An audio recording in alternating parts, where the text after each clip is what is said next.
Yo, it's your boy Nemo. Hey, about to give you another review. Ooh.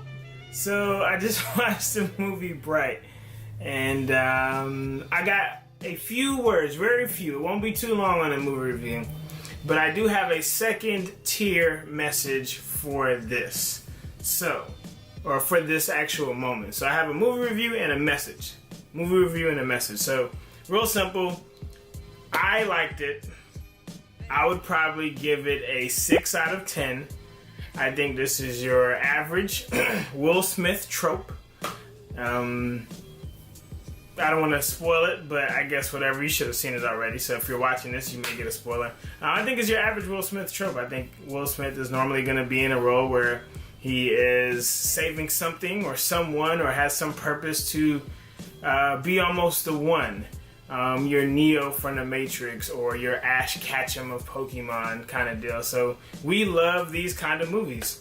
There's a lot of cursing in here, so if you aren't a fan of cursing, then either you watch this and love it or just hate it while watching it. Which I'm sure you should know that from the rating itself. The premise has a lot of racial undertones. Once again, all things that if you start watching it, you can gather and put down. I think right now, the purpose of movies should be telling what's going on in society currently. I think that's perfect. I think that makes sense. I think movies like Bright going on a platform like Netflix is great.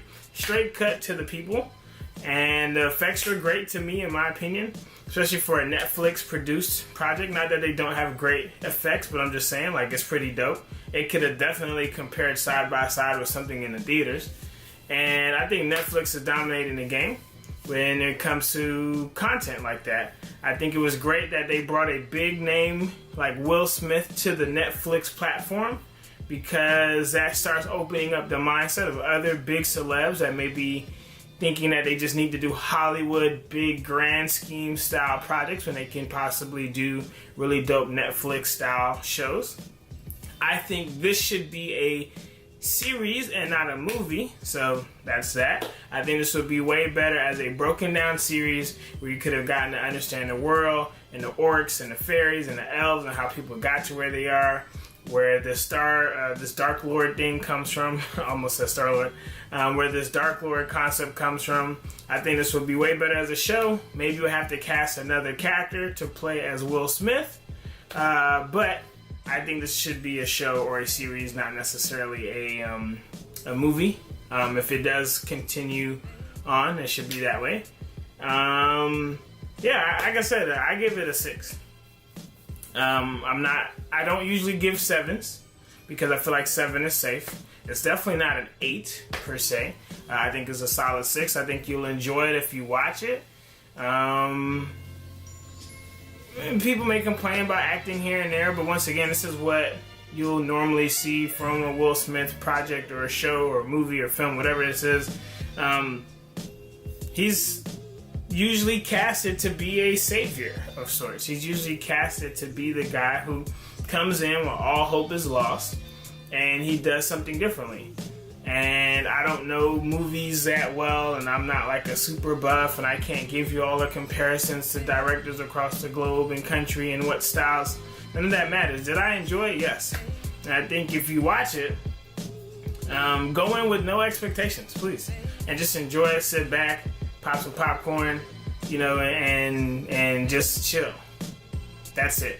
That's my movie review. Very simple. Now, message 2, which this is more important than the actual movie message. Sorry about that. Just let it shine through. That's why you need to mute your phone when you're doing reviews.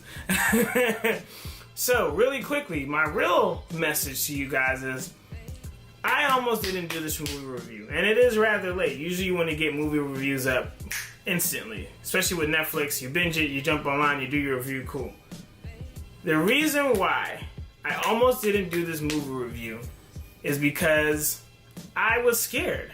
I am not a movie reviewer. I am not a Siskel and Ebert. I am not Rotten Tomatoes. I am not an IMDb. So I said to myself, once I saw other people doing bright movie reviews, I was like, well, I can't do this anymore. There's already 10, 12 reviews up. Nobody's going to care. Nobody's going to watch this. Nobody's going to even really check out what I'm doing. I'm a nobody. I don't have millions of subscribers on YouTube. Why am I doing this? And then I said, Alex, that's my real name, aka Nemo, shut up.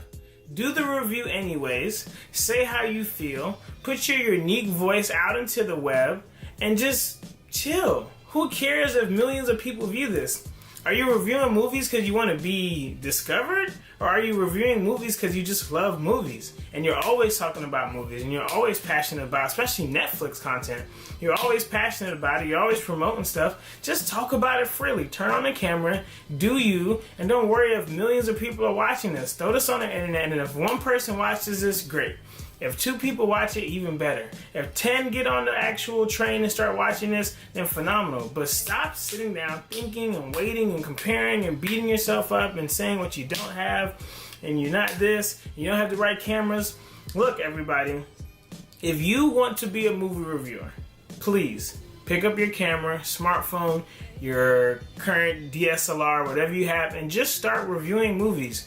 Worry about all the details, the effects, the fancy graphics, the images, and all that stuff later on. Just hop online, review movies as quickly and as soon as you can, and stop letting fear and doubt get in, because you probably have a unique perspective about movies that can shift and change the movie industry. If you want things to change, if you want to see different characters being played, if you want to see more people of color on screen, if you want to see more women getting star roles, if you want to see more Asian characters get their feet in the door, whatever that is, your unique voice now has the power to possibly change that. And you can be the one to actually do that. So for anyone watching this, for anyone coming past this, for anyone who has a dream and a goal, do it anyways. And if you don't like it, you can stop. You're not a failure. You're not a loser. You just didn't like it. And that's what we do in life. You don't like a girl, you don't like a guy, you break up with them. You don't like your job, if you can, you quit. If you don't like the school you're going to, and you don't owe any money to them, you drop out. People do it all the time.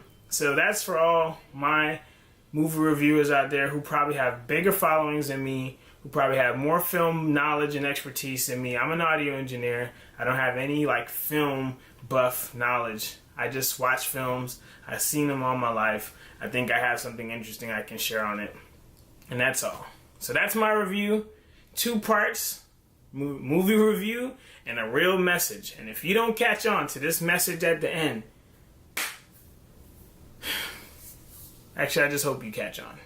I hope you pay attention to that final part. Forget the movie review. Hope you catch on to that final part of what really was needed to be heard, which is your unique voice. It's your boy Nemo. It ain't about me, it's about G.O.D. Holla at your boy. Peace out.